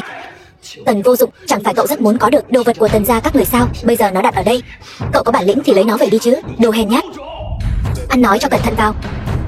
Anh đang cầu xin tôi sao? Đồ vật thì đúng là đồ tốt, nhưng qua tay Lưu gia rồi, tôi thấy dơ bẩn. Vậy đi, tôi thêm 1 đồng. 20 tỷ lẻ 1 đồng. Còn có kiểu tăng giá như vậy nữa sao? Chơi không nổi thì nói đi. Nghiêm Phàm ra giá 21 tỷ. Lưu thiếu gia, 21 tỷ lẻ 1 đồng. Cậu. Trương thiếu gia ra giá 22 tỷ. 22 tỷ lẻ 1 đồng. Cậu đúng là cố ý. Nghiêm Phàm, không được rồi. Lưu thiếu gia, số tiền chúng tôi vào sàn đấu giá, vị đóng băng chỉ có bấy nhiêu thôi. Còn hô nữa là thành hô giá ảo đấy, sẽ liên lụy đến Nghiêm gia đấy. Lưu thiếu gia, chúng tôi chỉ là gia đình nhỏ thôi. Anh tha cho chúng tôi đi. Đồ bỏ đi, các cậu đều là đồ bỏ đi. Tần Vô Dụng tiên sinh ra giá 22 tỷ lẻ 1 đồng. Lần thứ 2. Lưu Phương Hạo, anh tìm nhầm người rồi. Ở hiện trường này, người có thể giúp anh ra giá cao e rằng chỉ có một mình tôi là người mua thôi. Ngọc của anh đáng giá bao nhiêu tiền đều do tôi định đoạt. Hay là anh cầu xin tôi đi, biết đâu tôi có thể giúp anh trả giá cao thì sao? Cậu cũng xứng để tôi cầu xin sao? Vậy thì xin lỗi nhé. Cứ chờ phá sản đi. Chờ phá sản đi. Chúc mừng tiên sinh Tần Vô Dụng với giá 22 tỷ lẻ 1 tệ đã đấu giá thành công Dương Chi Bạch Ngọc Long Văn Bội. 22 tỷ, đây chắc chắn là vỡ được món hời rồi. Đương nhiên rồi. Ước tính 40 tỷ, 22 tỷ. Sao chỉ đấu giá được 22 tỷ vậy? Chúng ta vừa đấu giá Thiên Tuyết Băng Phách, vay một khoản nợ lớn như vậy, sao lại thế này? Lưu thiếu gia đừng hoảng, ít nhất chúng ta cũng đấu giá được Thiên Tuyết Băng Phách. Sau này có Cửu gia che chở, khoản tiền lỗ đó không sợ không lấy lại được. Đúng vậy. Tìm Cửu gia, tôi sẽ đi tìm Cửu gia ngay. Tìm Cửu gia. Lưu thiếu gia, Lưu thiếu gia. Hôm nay đa tạ Tô tiểu thư giúp đỡ, vở kịch này mới diễn được viên mãn. Tần tiên sinh diễn rất tốt. Gan lớn hơn rồi nhỉ, dám chê cười tôi rồi. Tần tiên sinh chào anh, đây là ngọc bội anh đấu giá được. Được, cảm ơn. Nhìn cho kỹ đi thằng nghèo. Nếu không phải vì vớ được món hời, cậu cũng xứng chạm vào nó sao? Anh ta biết gì về ngọc chứ? Đồ tốt như vậy cho anh ta thì đúng là phí phạm. Tiểu Nhiên, đừng giận, coi như là thưởng cho kẻ ăn bám đẹp trai của Tô tiểu thư đi. Hai người nói có xong chưa vậy? Lưu thiếu gia còn cười được sao? Sao? Khoản nợ 800 tỷ kia không cần trả nữa sao? Chút tiền này mà đã sợ rồi. Cũng phải, loại nghèo kiết xác như cậu vốn dĩ chẳng có tầm nhìn xa. Cậu căn bản không biết mối quan hệ của Kiều gia lớn đến mức nào đâu, có giá trị đến mức nào. Tôi đấu giá được Thiên Tuyết Băng Phách, tôi chính là tâm phúc dưới trướng Kiều gia, tâm phúc của hoàng đế ngầm. Anh biết có giá trị bao nhiêu không? Tâm phúc của hoàng đế, anh muốn làm thái giám sao? Cậu, tôi lười cãi nhau với cậu. Lưu tiên sinh, xin lỗi đã để anh đợi lâu. Thiên Tuyết Băng Phách, tiền đồ của Lưu Phương Hạo tôi, sự giàu sang của Lưu gia tôi đều nhờ vào nó cả. Lưu thiếu gia nhà chúng ta tiền đồ sáng lạn, sau này Lưu gia sẽ là khách quý của Kiều gia rồi. Tiểu Nghiên, miệng cô ngọt thật đấy. Biến mất rồi. Chuyện gì vậy? Tôi căn bản còn chưa chạm vào nó biến mất ngay trước mắt tôi. Tần Vô Dụng, anh thấy không? Chẳng lẽ tôi hoa mắt rồi? Họ Tần kia, anh cười cái gì? Xin lỗi Lưu thiếu gia, quên không kèm hướng dẫn sử dụng cho anh rồi. Cái Thiên Tuyết Băng Phách này phải được bảo quản trong hộp đông lạnh làm bằng băng ngàn năm. Cho dù muốn lấy ra dùng cũng phải ở trong môi trường âm 50 độ, dược phẩm mới có tác dụng. Nếu lấy ra dùng ở nhiệt độ thường thì... Hướng dẫn sử dụng, ý của cậu là gì? Tần Vô Dụng tiên sinh, đây là doanh thu từ việc bán đấu giá Thiên Tuyết Băng Phách lần này, 800 tỷ tệ, mời ngài nhận cho kỹ. Đây là có ý gì? Thiên Tuyết Băng Phách là do cậu bán. Anh thấy sao? Tần Vô Dụng, cậu dám chơi tôi? Cậu lại dám chơi tôi? Đây là lừa đảo. Đây này, Lưu thiếu gia, tôi tìm cậu muốn rụng rời, cậu mau trả tiền lại cho tôi. Đúng vậy đó, chẳng phải cậu nói sau khi kết thúc buổi đấu giá là sẽ trả tiền sao? Không được, buổi đấu giá Thiên Nguyên các người hôm nay nhất định phải chịu toàn bộ trách nhiệm, đừng hòng trốn. Anh buông tay ra. Tôi không buông. Hôm nay chuyện này nếu không cho tôi một lời giải thích thì đừng hòng yên ổn. Trừ phi các người cho tôi thêm một cây Thiên Tuyết Băng Phách nữa, nếu không tôi cho các người biết tay. Là ai dám cho tôi biết tay? Chủ tịch Lâm, anh ta chính là chủ tịch tập đoàn Thiên Nguyên, Lâm Vạn Tông. Đó chính là nhân vật đứng đầu trong bảng xếp hạng tài sản đại lục. Tập đoàn Thiên Nguyên chẳng phải ở đế đô sao? Sao lại đến Hải Thị? Chủ tịch Lâm, vừa rồi tôi nói không phải ý đó. Cá nhân tôi đối với ngài và toàn bộ tập đoàn Thiên Nguyên không hề có ý kiến gì. Đều là do người này, cậu ta cố ý gây rối tại buổi đấu giá của tập đoàn Thiên Nguyên. Nói chuyện thì cứ nói chuyện, dù gì cậu cũng là một thiếu gia. Sao cứ thấy người là thích cậy thế cho nhà giàu thế hả? Chủ tịch Lâm, cậu ta cố ý đẩy giá lên cao, khiến tôi tổn thất hơn 800 tỷ tiền mặt. Bảo vật đến tay chúng tôi cũng không còn. Tôi thấy cậu ta cố ý mua chuộc nhân viên, cố ý rằng một cái bẫy lừa đảo. Đúng đó Chủ tịch Lâm, chúng tôi tổn thất chút tiền cũng coi như xong, mất đồ rồi thì thôi vậy. Nhưng danh tiếng bao nhiêu năm của tập đoàn Thiên Nguyên không thể cuối cùng lại mang tiếng bao che dung túng được. Nếu như vậy mà làm lỡ sau này những mối làm ăn trăm tỷ nghìn tỷ thì thật là thiệt nhiều hơn lợi đó. Theo lời các người nói thì tội của tôi chồng chất rồi. Vậy theo ý của Chủ tịch Lâm, tôi có nên cút đi không đây? Ai cho cậu cái dũng khí dám khiêu khích Chủ tịch Lâm vậy? Người như cậu Căn bản không cần đến Chủ tịch Lâm đích thân ra tay. Cậu Chủ tịch Lâm, loại người như cậu ta xuất thân hèn kém, ăn nói hàm hồ, thậm chí còn trộm gà bắt chó. Nếu như ngài không tin, có thể hỏi những người khác ở đây. Bọn họ đều là những thế gia có máu mặt ở Hải thị này đó. Nghiêm thiếu gia, Trương thiếu gia, các cậu muốn kiếm chút lợi lộc thì phải giúp đỡ Lưu thiếu gia của chúng tôi. Lưu thiếu gia nói không sai. Chủ tịch Lâm, tiền của chúng tôi cũng đều bị thằng nhãi này lừa hết rồi. Thằng họ Tần này đúng là một tên lừa đảo. Theo tôi thấy hay là chúng ta báo cảnh sát đi. Chủ tịch Lâm, ngài đã hiểu rõ chưa? Tần vô dụng, cậu mà cũng dám tính kế tôi, lần này tôi sẽ khiến cậu bỏ mạng, không có chỗ chôn thân. Lâm Vạn Tông tập đoàn Thiên Nguyên bái kiến gia chủ Tần gia. Chủ tịch Lâm, có phải ông nhầm lẫn gì rồi không? Người này căn bản không phải gia chủ Tần gia. Anh ta chỉ là một đứa con riêng, không ai cần của Tần gia. Đã nằm thực vật nhân 10 năm, Tần gia còn chẳng thèm đói hoài đến hắn. Ông đừng để anh ta lừa. Cút. Chạy cái gì? Đây chính là Chủ tịch Lâm đó. Không sao, ông ấy đâu phải bái cô, mà là cái hộp trên tay cô, cái ngọc bội này. Ngọc bội hiện thế, như gia chủ đích thân đến Lâm Vạn Tông của tập đoàn Thiên Nguyên tùy ý điều khiển. Cái ngọc bội này lại có thể hiệu lệnh Chủ tịch Lâm. Nhưng mà đây chẳng phải là đồ của Lưu gia sao? Cái loại nghèo hèn chuyên đi đấu giá đồ lậu như cậu cũng dám xưng mình là chủ nhân ngọc bội, cũng dám nói đó là đồ của cậu. Trả nó lại cho tôi, đây là đồ của Lưu gia tôi. Cút. Cậu, bọn ăn hại các người còn không mau động thủ.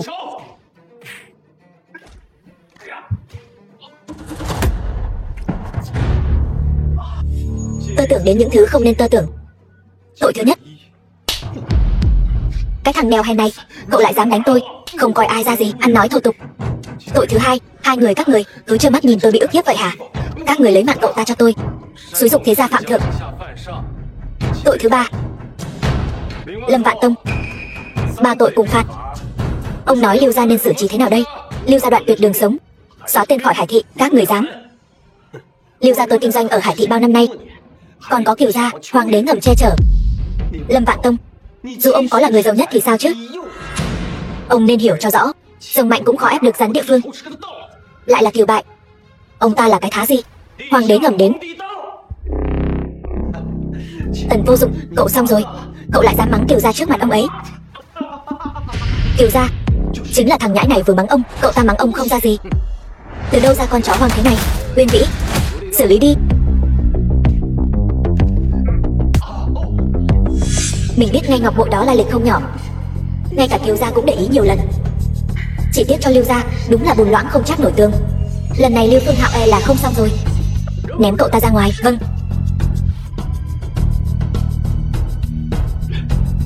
Kiều gia, bộ dạng bây giờ của tôi đều là vì giúp ông đó. Ông phải cứu tôi. Cút mau.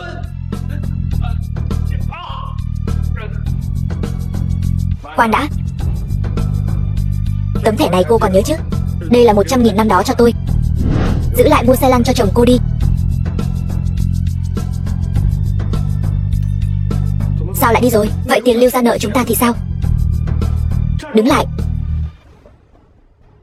Chủ tịch Lâm, đây là ý gì? Các người muốn giam chúng tôi lại sao? Các người có biết chúng tôi là ai không? Các người cấu kết với thủ phạm Lưu gia, xâm chiếm bảo vật của Tần gia, còn muốn toàn thân trở ra sao? Tôi khuyên các cậu bảo người nhà lục lại kho báu nhà các người đi, xem có không món đồ cổ nào có chữ Tần gia. Mau chóng giao nộp lên, nếu không Lưu gia sẽ là kết cục của các người. Không ai trong các người được phép rời đi. Cậu ăn nói hàm hồ gì vậy? Chúng tôi khi nào chiếm đoạt bảo vật Tần gia của anh? Đúng đó, Tần gia tự cao tự đại, chúng tôi căn bản không qua lại gì với họ.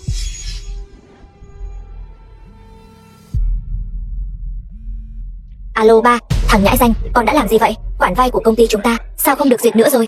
Thiếu gia, cổ phiếu nhà chúng ta giảm sàn rồi, cứ tiếp tục như vậy nhất định sẽ phá sản mất. Xin Tần tiên sinh giơ cao đánh khẽ.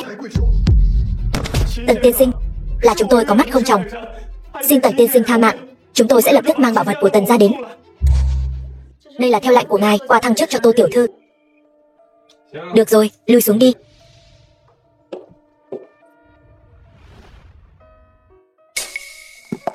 Anh đến rồi. Cái này là tặng cho tôi sao? Mở ra xem thử đi.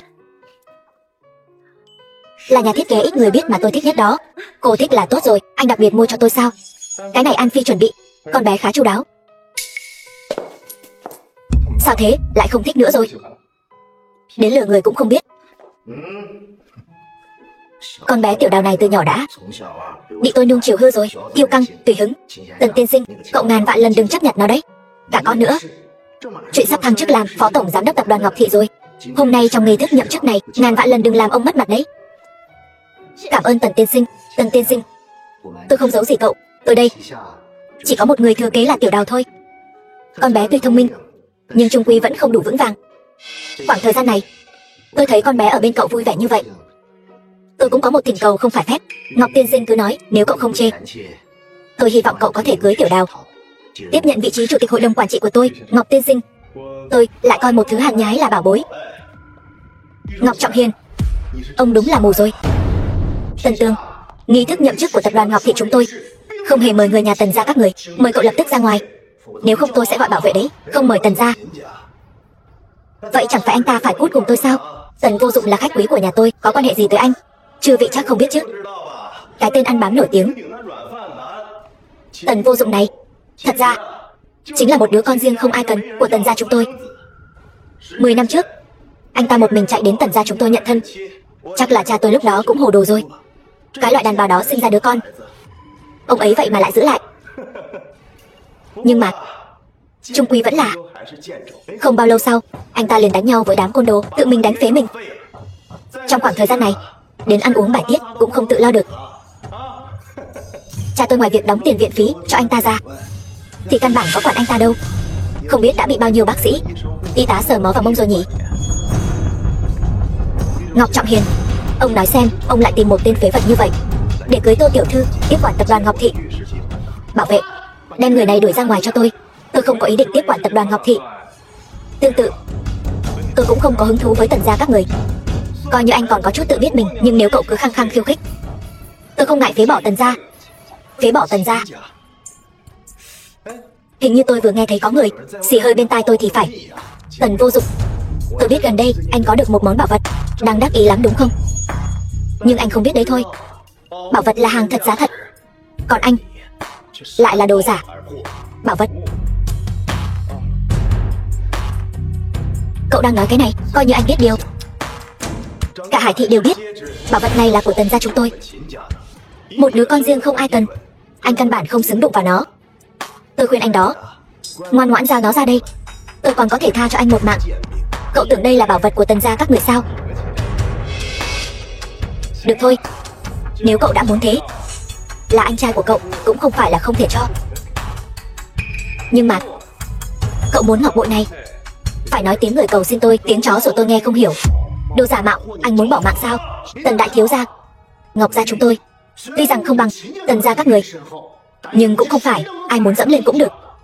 Tần tiên sinh rốt cuộc có phải đồ giả mạo hay không, trong lòng tôi rõ như ban ngày. Ngọc tổng có thể bị loại cầm thú đội lốt người này che mắt, cũng trách không được Ngọc gia các người không có người nối dõi. Cậu Tần Tường, hôm nay anh đến rốt cuộc muốn làm gì? Tô tiểu thư nói có lý đó. Vậy chúng ta nói chuyện chính trước đi. Lần này tôi đến là muốn nói với Ngọc tổng, truyền thống của thế gia chúng tôi từ xưa đến nay luôn coi trọng huyết thống. Ông muốn nịnh bợ Tần gia chúng tôi, nhưng lại coi thường tôi như vậy. Thế là ông ngàn chọn vạn lựa, chọn một đứa con riêng Tần Vô Dụng. Nhưng theo tôi thấy, ông đúng là gắp lửa bỏ tay người, leo lên một tên giả mạo có dòng máu không trong sạch. Trung Nghiên, mang đồ lên đây cho tôi, để bọn họ biết thân phận của mình.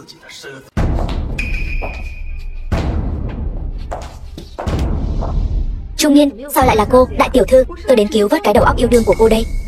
Dù sao trên đời này, chỉ có tôi là người hiểu rõ Tần Vô Dụng nhất. Cũng phải có người đích thân vạch trần bộ mặt giả tạo của anh ta chứ. Tần Vô Dụng, tôi đã nói sẽ khiến anh thân bại danh liệt, giờ biết sợ rồi sao? Trung Nghiên, lúc ở bên cô, tôi chưa từng bạc đãi cô. Dù cô phản bội, tôi cũng không hề truy cứu quá đáng. Tôi lại rất tò mò, tại sao cô hết lần này đến lần khác muốn hại tôi bỏ mạng? Tôi đi ngang qua dẫm bỏ mạng một con kiến, là tôi nhằm vào anh sao? Tần Vô Dụng, anh cũng đánh giá mình cao quá đấy. 10 năm trước, anh lừa tôi thân phận đại thiếu gia Tần gia, để tôi ở bên anh đằng đẵng suốt 10 năm. 10 năm này tôi từ phía dò hỏi mới biết, hóa ra anh chỉ là một đứa con riêng không ai cần. Rõ ràng là anh luôn cản đường tôi, giờ lại quay ngược lại chỉ trích tôi. Cũng đúng, ngay từ đầu anh đã là một người đàn ông không có trách nhiệm. Nếu không thì tại sao anh không nói cho tôi biết thân phận thật của anh, rồi mới quay lại với tôi. Chu Nghiên, tôi chưa từng lừa dối cô. Đủ rồi. Anh thật sự cho rằng anh có thể bình yên vô sự làm đại thiếu gia Tần gia sao? Thật sự cho rằng thân phận thật của anh không ai biết sao?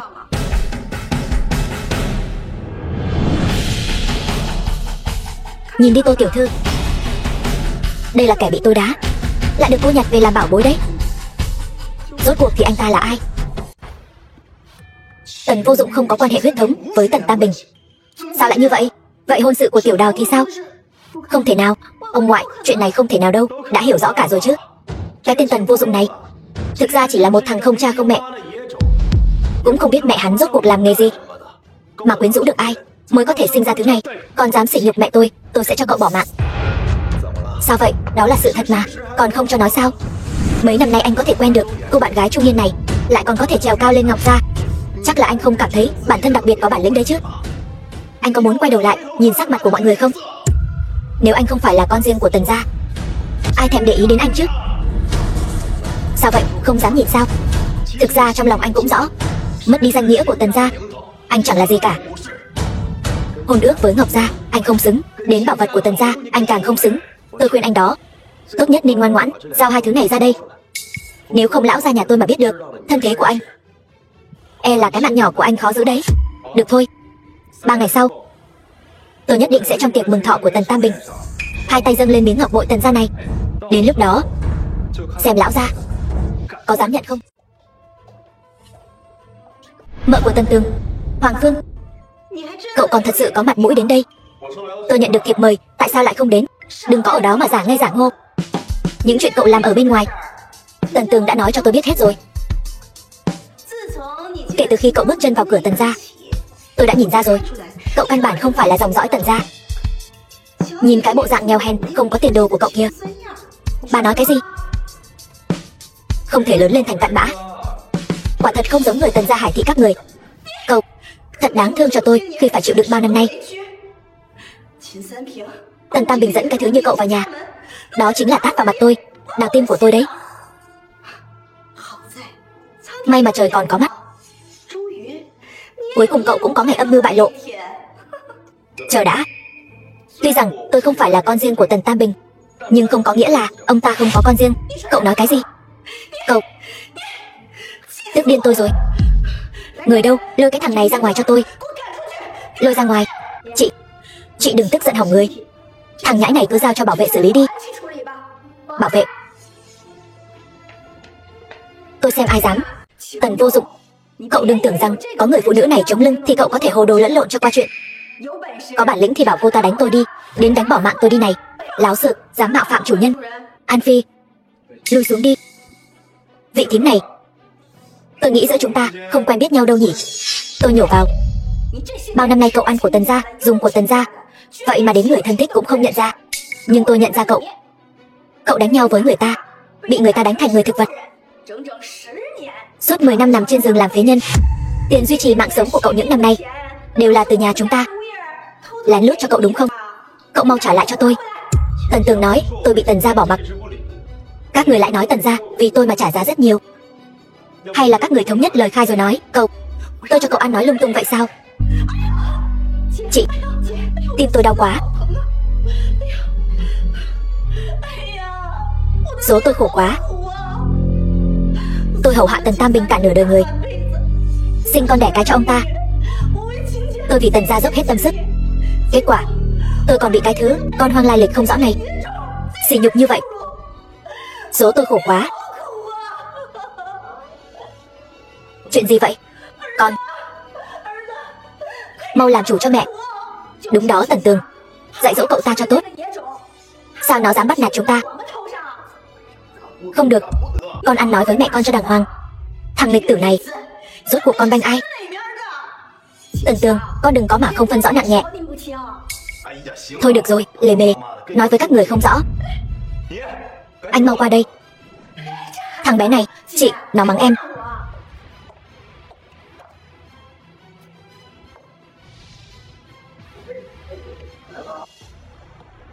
Ngọc bội Tần gia đâu?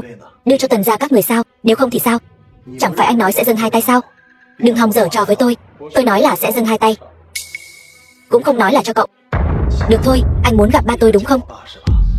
Nhưng tôi khuyên anh đừng nghĩ dùng chút đầu này mà lấy lòng ba tôi. Ông ấy những năm nay một chút cũng không nghĩ đến anh, đứa con trai này dở cho tình cảm. Tôi khuyên anh tốt nhất nên dẹp đi. Cũng phải, lâu như vậy không gặp, cũng nên liên lạc, nối lại tình cảm với ông ấy. Cậu đi gọi ba tôi đến đây. Tôi cảnh cáo anh đó, tốt nhất đừng giở cho gì. Nếu không, tôi sẽ đem chuyện cậu không phải con ruột của ba tôi phơi bày hết ra. Tần lão gia đến rồi. Lão gia chúc ngài phúc như Đông Hải, thọ tỷ Nam Sơn, thân thể khỏe mạnh, vạn sự như ý. Tần Tam Bình cung nghỉ. Cảm ơn. Thằng nhóc này lại làm gì mà vội vàng gọi ta ra đây? Nó đúng là một ngày không gây chuyện là ngứa ngáy chân tay. Sao ngài lại đến đây? Tôi nhận được thiệp mời, đặc biệt đến chúc thọ Tần lão tiên sinh. Vất vả cho ngài phải đến đây một chuyến. Thằng nhóc thối tha, còn làm gì ở đây? Còn không mau đi chuẩn bị tiệc đi. Ba đối với đứa con riêng này khách khí như vậy làm gì? Anh ta chính là đồ vong ân bội nghĩa. Câm miệng. Không, ba đau lòng cái đứa con lai lịch bất minh này, lại không biết anh ta là thứ gì. Anh ta cùng Tần gia chúng ta một chút quan hệ huyết thống cũng không có. Ba nhiều năm như vậy vẫn luôn thay người khác nuôi con. Còn có chuyện này nữa, không ngờ có thể nghe được chuyện bát quá lớn như vậy, thật không ngờ. Con tôi vô tri, nói gì cũng đừng để bụng nha. Mọi người ăn ngon uống ngon, vô tri là ba. Con nói đều là sự thật. Ba, người còn chưa biết, cái tên Tần vô dụng này đã trộm bảo vật của nhà chúng ta. Anh không phải nói sẽ ngoan ngoãn dâng lên sao? Anh lấy ra đây. Theo lời Tần Tường nói, tôi không phải huyết mạch của Tần gia, liền không xứng cầm bảo vật của Tần gia, cho nên đặc biệt đến đây dâng lên. Ngọc bội này không đơn giản đâu, nghe nói có thể hiệu lệnh tập đoàn Thiên Nguyên. Vậy có nó chẳng phải tương đương với việc sở hữu tập đoàn Thiên Nguyên sao? Chính là chuyện như vậy. Vật này vốn dĩ là của Tần gia chúng ta, nếu không phải thông tin của con nhanh nhạy, e rằng bây giờ còn lưu lạc ở trong tay những kẻ không ra gì. Ba, lần này đứa con trai không ra gì này làm việc không có vấn đề gì chứ? Đồ nghiệt tử, con là muốn hại bỏ mạng Tần gia sao? Ba, người đánh con làm gì? Tần lão gia, nếu ông thích ngọc bội này, nói một tiếng là được. Sao lại để Tần Tương tìm đến Ngọc gia, còn âm ĩ náo loạn ở lễ nhậm chức của người ta? Như vậy chẳng phải là quá thất lễ rồi sao? Ngài nói phải, chỗ này không phải nơi nói chuyện, chúng ta đi chỗ khác nói chuyện. Cũng tốt. Tần Tam Bình bái kiến gia chủ, cầu gia chủ thứ tội. Gia chủ thứ tội, chuyện này đều do khuyển tử vô tri. Tần gia ở Hải thị tùy ý gia chủ xử trí. Rời khỏi đế đô, tôi thấy ông đội danh Tần gia ở cái Hải thị này càng ngày càng tùy ý rồi, đều quên mất mình tên gì họ gì rồi. Không dám. Tần Tam Bình không, Giả Tam Bình không dám. Lão nô sinh là gia nô của Tần gia, bỏ mạng là quỷ nô của Tần gia, là gia chủ coi trọng, lão nô mới được ban cho họ Tần, quyết không dám quên ơn Tần gia. Không quên là tốt rồi, nếu không tôi ban cho ông thế nào sẽ thu lại như thế ấy. Đặc biệt là đứa con bất hiếu của ông, Giả Tương. Quyển tử vô tri, lão nô chưa từng nhắc với nó chuyện cũ của Tần gia, huống chi mẫu thân của nó đánh đá ngang ngược, nung chiều đứa bé này đến không còn trời đất gì. Quyển tử mạo phạm gia chủ, tôi nhất định sẽ trừng phạt nặng nề, cầu gia chủ thứ tội. Lão nô nguyện dâng hết gia tài, chỉ cầu bảo toàn tính mạng cho nó. Được rồi, tiền của ông giữ lại mà dưỡng già đi.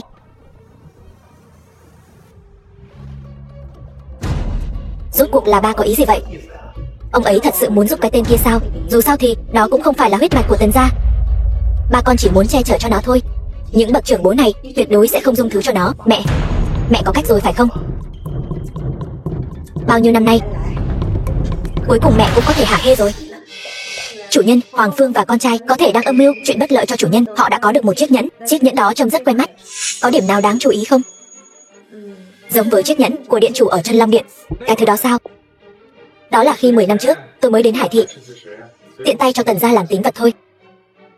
Nếu không có cái thứ đó, cô tưởng Tần gia làm sao có thể trong vòng 10 năm ngắn ngủi nhảy lên trở thành đệ nhất gia tộc ở Hải thị. Thứ quan trọng như vậy rơi vào tay mẹ con Hoàng Phương, liệu có gây ra biến cố gì không? Có những chuyện giả thì không thể thành thật được. Tần vô dụng, tôi không cần biết cậu đã cho Tần Tam Bình uống phải loại thuốc mê gì. Hôm nay cậu phải nhả hết những gì Tần gia đã cho cậu ra, trước mặt mọi người. Cút ra khỏi cái nhà này cho tôi, nếu không thì xem đây là cái gì. Bà tưởng là cái gì? Năm đó Tần Tam Bình chính là nhìn thấy cái này mới nhận cậu là con riêng. Tôi biết ngay, cái này nhất định là vật đính ước của Tần Tam Bình và mẹ cậu, cũng là tín vật duy nhất để lại cho cậu.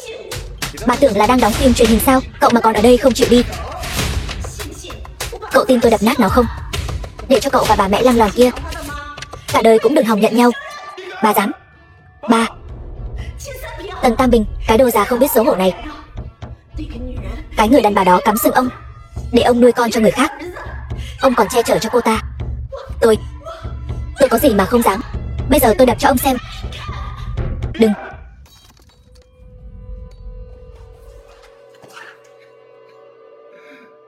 Đây là nửa đời tâm huyết của tôi kiếm được.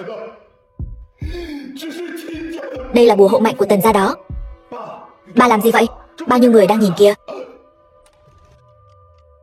Ông nhà ơi, ông không sao chứ? Ba! Tần vô dụng, anh còn dám chạy? Láo xược, tôi có gì mà không dám. Tôi đến chúc thọ mà gia chủ đã thế này rồi. Ba tôi là sau khi vào phòng với anh mới ra thế này. Trước khi vào phòng còn khỏe mạnh.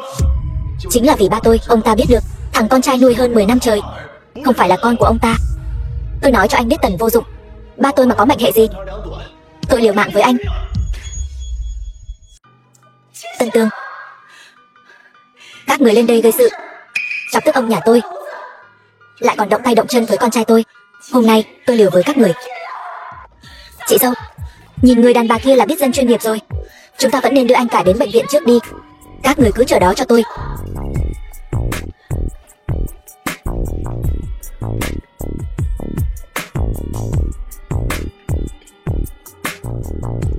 Đợi Tần Tam bình tĩnh lại, cô đi nhắn lại với ông ta một câu. Vâng. Ai vậy? Ai đang ăn nói hàm hồ ở đây vậy? Ai nói tiểu đào nhà chúng tôi phải gả đi? Người đâu? Lôi cái tên tung tin đồn nhảm này ra ngoài đánh cho tôi. Ngọc Tổng, hai nhà chúng ta vốn dĩ đã có hôn ước. Chẳng lẽ ông bị lú lẫn tuổi già quên rồi? Dựa vào cậu cũng dám cầu hôn cháu gái bảo bối của tôi. Cậu cũng xứng sao? Tôi nhổ vào. Bất học vô thuật, phá ra chi tử chỉ biết ăn chơi trác táng. Tôi nói cho cậu biết, cậu muốn cưới tiểu đào nhà tôi làm vợ, chỉ cần tôi còn sống, cậu đừng hòng mơ tưởng. Cút cho tôi, cút. Làm vợ, đừng có nằm mơ nữa. Lão già, cháu gái ông gả cho Tần thiếu gia chỉ xứng làm vợ bé. Làm vợ bé. Ông ngoại, tiểu đào cháu yên tâm, chỉ cần có ông ở đây, không ai được phép ức hiếp cháu. Sao ông lại nói thế? Ông đã bằng lòng gả cháu gái cho Tần vô dụng, cái loại con hoang không rõ lai lịch kia rồi. Chẳng lẽ Tần công tử nhà chúng tôi còn không bằng anh ta sao? Đúng vậy, gả vào đệ nhất gia tộc Hải thị, tôi còn có thể ức hiếp được cô ấy sao? Tần Tường, anh muốn phát điên thì về nhà mà phát. Tập đoàn Ngọc thị không phải là nơi anh có thể làm càn. Bảo vệ, lôi hai người này ra ngoài cho tôi. Sứt đầu mẻ chán gì, một mình Tô Đào chịu trách nhiệm. Ngọc Trọng Hiền, ông không sợ trời không sợ đất, gặp phải thứ này ông cũng phải kiêng dè 3 phần chứ. Đây là bảo vật của Tần gia. Đây là ngọc bội do Tần tiên sinh phái xuống. Cháu đã tận mắt chứng kiến chủ tịch Lâm của tập đoàn Thiên Nguyên quỳ lại nó, nói là thấy ngọc bội như thấy gia chủ Tần gia đích thân đến. Không chỉ có chủ tịch Lâm, ngay cả Kiều gia cũng như vậy. Thế nào? Sợ rồi chứ gì? Tại sao ngọc bội này lại ở trong tay anh? Các người đã làm gì Tần vô dụng? Bây giờ cô còn nghĩ đến Tần vô dụng? Không sao cả. Đợi đến khi nào cô lên giường của tôi bảo đảm cô sẽ không nhớ đến người đàn ông nào khác.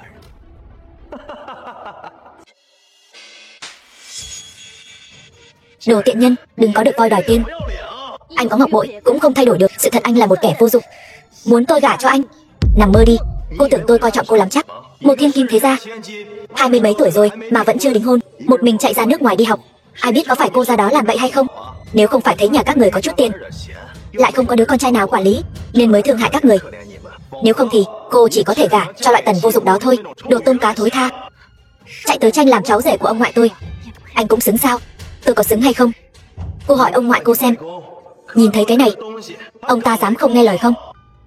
Ông ngoại, đừng gọi nữa. Đừng nói là ông ngoại cô. Cho dù là bất kỳ ai ở Hải thị này tới cũng không quản được. Đây chính là thứ có thể hiệu lệnh tập đoàn Thiên Nguyên đó. Tôi xem ai dám đối đầu với tập đoàn Thiên Nguyên. Tôi khuyên cô đó vẫn nên dẹp cái kiểu thanh cao của cô đi, theo Tần thiếu gia nhà chúng tôi rồi. Nhớ cho rõ trong cái nhà này ai mới là người làm chủ.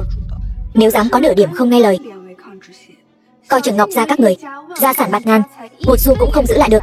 Đến lúc đó Tần thiếu gia bỏ cô, để cô với ông ngoại cô ra đường ngủ. Các người nằm mơ đi. Cái này ở thời xưa, vợ bé nếu dám có nửa điểm không nghe lời sẽ bị đánh cho gần bỏ mạng đó. Nhưng mà tôi thấy Ngọc tiểu thư cô cũng là người biết thời thế. Vậy đi, cô rót cho tôi vợ cả này một ly trà đi, tôi sẽ tha thứ cho cô. Thế nào? Được thôi. Cô muốn làm tôi bỏng bỏ mạng sao? Đồ thần kinh. Có sao không? Sao có thể không sao được? Da của tôi còn có bộ đồ giới hạn mà anh mua cho tôi nữa. Tần thiếu gia, anh phải làm chủ cho người ta đó. Còn tiện nhân này còn chưa vào cửa đã kiêu ngạo như vậy rồi, sau này chẳng phải là leo lên đầu anh ngồi sao? Loại đàn bà không biết tốt xấu này chính là thiếu đàn ông dạy dỗ. Anh nên ở trước mặt ông ngoại cô ta, cho cô ta biết mặt một chút, để cho cô ta biết cho dù có chỗ dựa cứng đến đâu cũng không bằng Tần thiếu gia. Tôi nhổ vào, tôi bỏ mạng cũng không gả cho loại cặn bã như anh. Được, rượu mời không uống, chỉ thích uống rượu phạt. Vậy thì đừng trách tôi không khách khí. Tiểu Đào, cậu đây, ở đây còn luật pháp không vậy? Bảo vệ đâu? Người của tập đoàn Ngọc Thị chúng tôi đâu? Lão già, ông sẽ cho rằng chúng tôi không chuẩn bị gì cả mà tới đây sao? Cô, các người, đồ cầm thú. Anh muốn làm gì? Anh buông tôi ra. Được thôi, khi nào cô hầu hạ tôi vừa ý, tôi sẽ thả cô ra. Đụng vào cô ấy thử xem.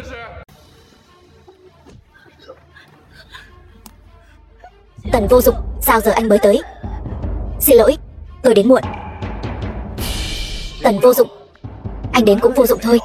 Anh chẳng qua chỉ là tên côn đồ, học được vài chiêu thức mèo cào. Anh còn biết làm gì nữa? Tôi nói cho anh biết, loại tiểu nhân vô quyền vô thế như anh cũng dám ra vẻ anh hùng. Tần thiếu gia, anh ta đến vừa hay đấy. Nếu người này mà bỏ mạng, Tô tiểu thư dù có nhớ nhung đến đâu cũng vô dụng. Tần vô dụng, anh mau đi trước đi. Bọn họ đã sớm cài cắm rất nhiều người ở đây rồi. Anh ra ngoài rồi quay lại cứu chúng tôi. Đừng sợ, chăm sóc tốt cho ông ngoại em. Ở đây cứ giao cho tôi là được. Đúng là cái mặt lừa người mà. Lát nữa đánh cho anh thành bã, xem anh còn dám mạnh miệng không. Đi, lấy mạng anh ta. Có chuyện gì cứ tính lên đầu tôi. Tôi lạnh. Dừng tay. Tất cả dừng tay cho tôi. Ra mắt gia chủ. Các người, ai dám động vào vị tiên sinh này, tôi sẽ chu diệt kẻ đó khỏi Tần gia. Ba, sao ba lại trốn viện ra đây? Cảm ơn gia chủ nương tay. Đâu phải tôi nương tay, chỉ là lão già nhà ông đến kịp thời mà thôi. Ba gọi anh ta là gia chủ. Đầu óc ba có vấn đề sao? Ba cậu không có vấn đề gì cả, chỉ là một lòng muốn ngược lại ý trời, cứu lấy đứa con nghịch tử như cậu thôi. Con qua đây. Qua đây. Ba, sao ba lại đánh con? Những chuyện xấu xa con làm, đánh bỏ mạng con cũng không đáng.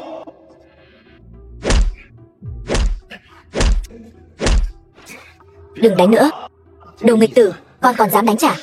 Con mới là con trai ruột của ba. Tại sao ba lại luôn banh vực cái thứ nghiệt chủng này? Nếu không phải con giúp ba điều tra rõ thân thế của anh ta, bây giờ ba vẫn còn bị anh ta lừa gạt đấy. Ba không banh vực con thì thôi, ngược lại còn mắng con là nghịch tử. Con suốt ngày chỉ biết ăn chơi trác táng, con hiểu cái gì chứ? Cái đầu heo như con, có người thổi gió bên tai vài câu, con liền tin sái cổ. Vài ba câu liền dỗ con đến mức không biết trời cao đất dày là gì. Con có biết không, làm như vậy sẽ hại bỏ mạng Tần gia chúng ta đấy. Có ngọc bội này trong tay con, ai dám bất kính với Tần gia chúng ta chứ? Ba xem, ngay cả tổng giám đốc tập đoàn Ngọc Thị nhìn thấy miếng ngọc bội này cũng chỉ có nước cúi đầu xưng thần thôi. Huống chi tập đoàn Thiên Nguyên ở đế đô cũng phải nghe theo hiệu lệnh của chúng ta. Ba tin con đi, Tần gia chúng ta sắp quật khởi trong tay con rồi. Ba tin con, chi bằng ba tin rằng trên đời này có ma. Đưa đồ đây. Nghịch tử, con điên rồi. Ba mới điên đó. Ba thật là cố chấp. Đừng trách con sau này trở mặt không nhận ba. Tập đoàn Thiên Nguyên.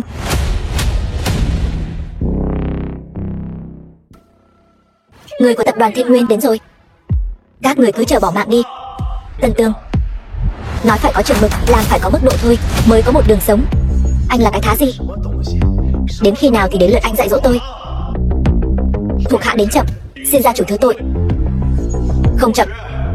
Lâm Vạn Tông, anh xem đám người này đi, đã bắt nạt đến tận đầu gia chủ nhà anh rồi. Tô tiểu thư không muốn gả vào Tần gia chúng ta. Anh thay tôi khuyên bảo ông ngoại của cô ấy cho tốt. Nếu như ông ấy đồng ý, tối nay tôi sẽ không ngại trói cô ta lên giường tôi đâu. Còn về phần Tần vô dụng này, đánh bỏ mạng cho tôi, ném ra ngoài cho chó hoang ăn.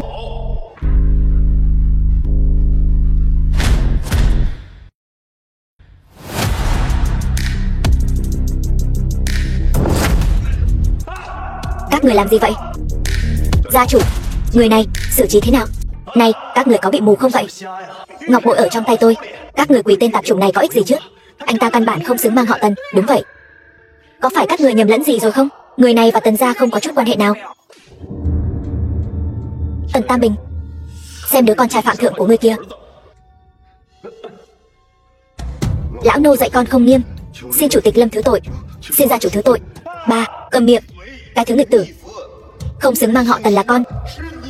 Tần gia chúng ta ở Hải Thị, nhờ có ân huệ của gia chủ mới được ban cho họ Tần. Tần gia chúng ta ở Hải Thị vốn dĩ chính là gia nô của Tần tiên sinh. Gia nô? Sao có thể như vậy? Chúng ta chính là đệ nhất gia tộc ở Hải Thị, còn là một đứa con của gia nô, có tư cách gì thừa kế ngọc bội gia chủ Tần gia ở đế đô? Cái gì? Con mau trả lại cho Tần tiên sinh. Không thể nào, không thể nào. Rõ ràng trước đó ở buổi đấu giá các người dồn hết tâm sức muốn lấy lại ngọc bội. Ngọc bội này có thể hiệu lệnh thiên nguyên, khống chế kiểu bại không phải là giả. Nhưng cô tưởng ngọc bội trời sinh đã có quyền lực sao? Cái gọi là quyền lực chẳng qua chỉ là tôi ban cho nó mà thôi. Ông nói xem có đúng không? Dạ Tam Bình, sao có thể như vậy? Các người gạt tôi, gạt tôi.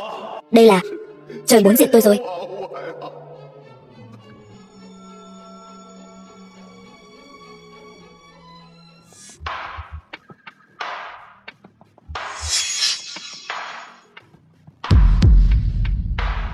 Tôi đã từng giao cho ông trọng trách, chỉ là đứa con trai này của ông thật sự là quá vô dụng.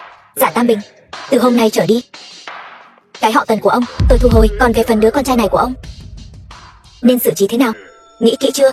Hay là nói cái họ giả của ông cũng muốn đoạn tuyệt từ đây? Tần, Giả Tường, Phạm Thượng nhiều lần dạy bảo không sửa, tội không thể tha. Ba không thể đuổi con đi được. Con là con trai duy nhất của ba mà. Ba, kể từ giờ phút này, Giả Tường bị trục xuất khỏi gia tộc, cùng với Giả gia Hải Thị không còn bất cứ quan hệ gì. Ba, gia chủ, Giả gia Hải Thị chuyện nhà đã xử lý xong, cầu xin gia chủ khai ân. Lâm Vạn Tông, đưa ông ta về bệnh viện. Vâng.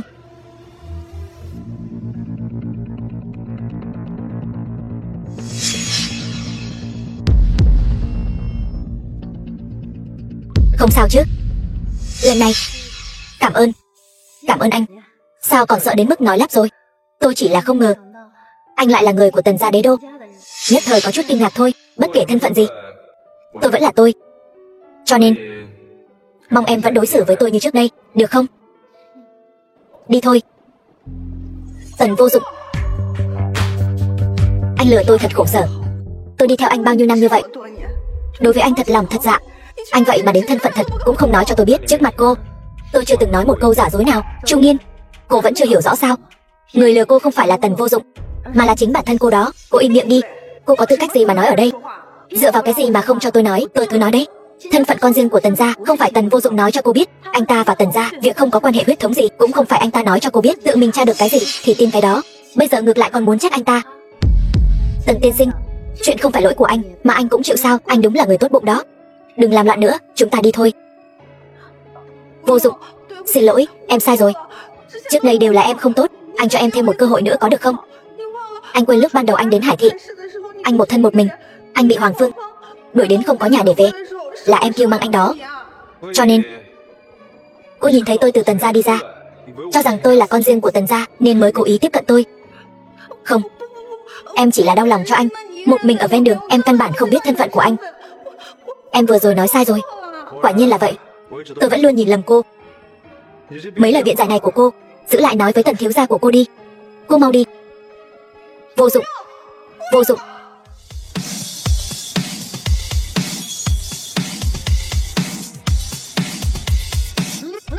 Chuyện gì thế này? Sao đánh thành ra thế này? Đây là trận đấu hữu nghị mà em nói với tôi sao? Đánh hay lắm, đánh bỏ mạng cậu ta cho tôi. Giả Tường, sao lại là anh?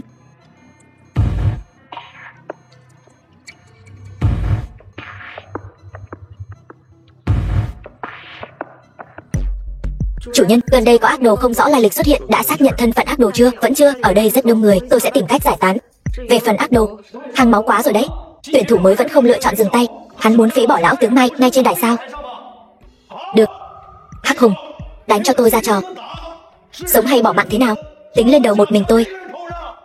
Hắc Hùng, xem ra là người quen rồi. Anh là quản lý kiểu gì vậy? Đánh thành như vậy rồi không quản sao? Hai vị hiểu lầm rồi, đây là quy tắc của đấu võ. Đấu võ? Anh nói với tôi đây là đấu võ, đây là huyết đấu thì có. Tô Đào, phải lập tức giải tán người ở đây. Đúng, theo như lời Tần tiên sinh nói, lập tức giải tán đám đông. Nếu không, tôi về tìm ông ngoại tôi rút vốn. Tô tiểu thư nhát gan sợ phiền tôi có thể hiểu. Nhưng vị tiên sinh này, anh vừa nãy không phải ở dưới đài đã nổi bật lắm rồi sao? Sao đến hiện trường lại nhụt chí thế? Rốt cuộc anh muốn giải tán đám đông hay là muốn thừa cơ hỗn loạn bỏ chạy? Nếu Ngọc Gia muốn rút vốn thì cũng được thôi. Vậy thì tốt quá, nhà chúng tôi sẽ thâu tóm toàn bộ câu lạc bộ. Cảm ơn Giả thiếu gia. Một con chó mà bị đuổi khỏi nhà như cậu, lấy cái gì mà mua lại? Đừng tưởng rằng anh trói được Giả Tam Bình, lão già đó là có thể ra lệnh cho cả nhà chúng tôi. Tôi nói cho anh biết, cái danh đệ nhất gia tộc Hải Thị của chúng tôi còn hơn cái loại hữu danh vô thực Tần gia ở đế đô của anh đấy. Như này đủ chưa? Đủ rồi, cảm ơn Giả thiếu gia. Cảm ơn ông chủ. Cảm ơn ông chủ. Tôi còn tưởng là vương vị tôn quý đến mức nào chứ. Tần gia ở đế đô ấy sao? Tôi khinh. Không tiền không thế, còn muốn đấu với nhà chúng tôi. Xem ra các người đã mưu tính không ít đấy. Đương nhiên rồi, để chuẩn bị cho ngày hôm nay, tôi còn đặc biệt mời đến một vị khách quý.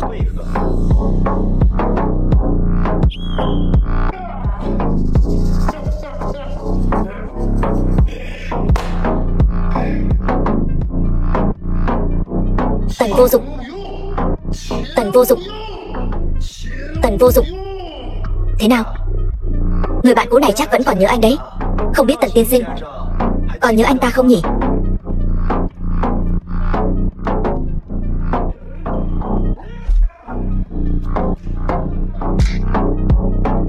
Lấy mạng người rồi. Tần Vô Dụng, sao anh lại quen loại ma đầu lấy mạng người này? Đâu chỉ là quen biết chứ. Vị Hắc Hùng này chính là người năm xưa đã đấm Tần Vô Dụng một phát nhập viện đấy. Anh nằm viện 10 năm. Anh ta ở trong bệnh viện tâm thần 10 năm. Thú nhân gặp mặt, hận thù ngút trời.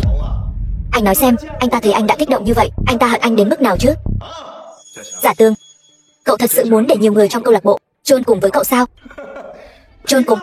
Tôi nói cho anh biết, người mà Hắc Hùng muốn lấy mạng chỉ có một mình anh thôi. Mà những mạng chó rẻ rúng của người khác tôi cũng không quan tâm. Chỉ cần tôi chịu bỏ vốn, sẽ có cả đống người nguyện bỏ mạng vì tôi. Anh tin không? Giả Tương, hôm nay đích thân Giả công tử tôi làm chủ. Có ai dám khiêu chiến vị quyền vương đế đô Hắc Hùng này không? Bất luận thắng thua, tôi tự bỏ ra 1 triệu tiền thưởng. Nếu như thắng, tôi thưởng cho người đó 1 tỷ. Có ai muốn lên thách đấu không? Tôi đi. Tôi sẽ lên đài. Tần Vô Dụng, anh điên rồi. Chủ nhân, bọn họ có chuẩn bị mà đến, e rằng có gian trá. Cậu giải tán tất cả mọi người trong câu lạc bộ đi, tôi đi lên đài với cậu. Sao thế? Anh sợ bản thân bỏ mạng thảm, bị người khác nhìn thấy sao? Mục tiêu của cậu từ đầu đến cuối chỉ có một mình tôi, hà tất phải liên lụy người vô tội. Được thôi, coi như anh còn có chút gan dạ đấy. Có điều, trên đài quyền cước không có mắt đâu đấy. Đánh thắng, tôi cho anh tiền. Đánh bị thương, thì dù tàn phế đấy. Anh cũng là tự nguyện, bản cam kết tự nguyện. An Phi, chủ nhân, em không đi. Vậy thì làm phiền cô chăm sóc tốt cho cô ấy.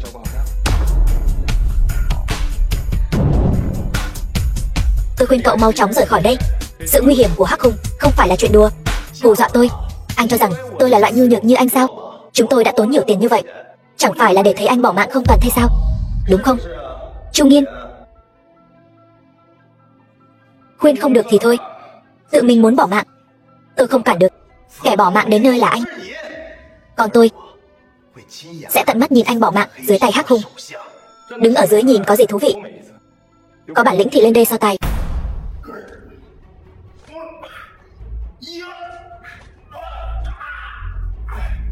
Tần Vô Dụng ở phía sau. Đã nhiều năm như vậy rồi, vẫn không tiến bộ. Tần Vô Dụng, quyết về nơi cậu nên đến. Tôi còn có thể tha cho cậu một mạng. Anh lấy mạng ba mẹ tôi, giam cầm tôi 10 năm. Tôi không lấy mạng anh, khó giải mối hận trong lòng tôi. Chủ nhân, ngài không sao chứ? Tôi không sao. Đứng lên đi. Anh không phải còn muốn tìm Tần Vô Dụng báo thù sao? Đó chính là kẻ đã lấy mạng ba mẹ anh. Anh cứ như vậy mà tha cho anh ta sao? Phế vật. Hắc Hùng, ba mẹ cậu bỏ mạng như thế nào? Cậu thật sự không nhớ sao? Ba mẹ 10 năm trước, trong đám ác đồ vượt biên kia, cậu là kẻ ẩn mình giỏi nhất. Bởi vì cậu trôi dạt đến Hải Thị, liền được đôi vợ chồng già tốt bụng nhận nuôi. Nhưng trong xương tủy cậu, bản tính tàn nhẫn thích lấy mạng người khó sửa. Dù cậu cố gắng kìm nén, vẫn là trong một đêm say rượu, mất kiểm soát bộc phát, tự tay sát hại. Cha mẹ nuôi đã xem cậu như con ruột. Đây chính là tội ác đầu tiên cậu gây ra. Không phải tôi, không phải tôi, không phải tôi, không phải tôi. Anh hận thì đứng lên lấy mạng anh ta đi. Anh ở đây la hét có ích gì chứ? Mau đi lấy mạng cậu ta, đi mau. Cậu làm được việc, gia đình chúng tôi sẽ không bạc đãi cậu.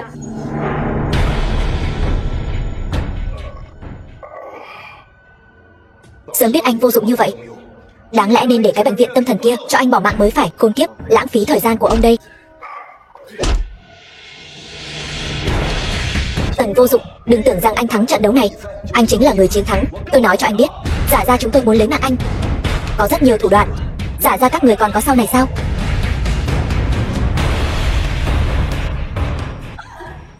Mẹ, đừng quản nữa, mau chạy đi. Xin cô, xin cô cứu tôi. Đừng qua đây. Anh đừng qua đây. Tần Vô Dụng. An Phi, xử lý hết đi. Vâng, bảo em đừng nhìn, cứ thích nhìn. Tần Vô Dụng, anh rốt cuộc là người thế nào?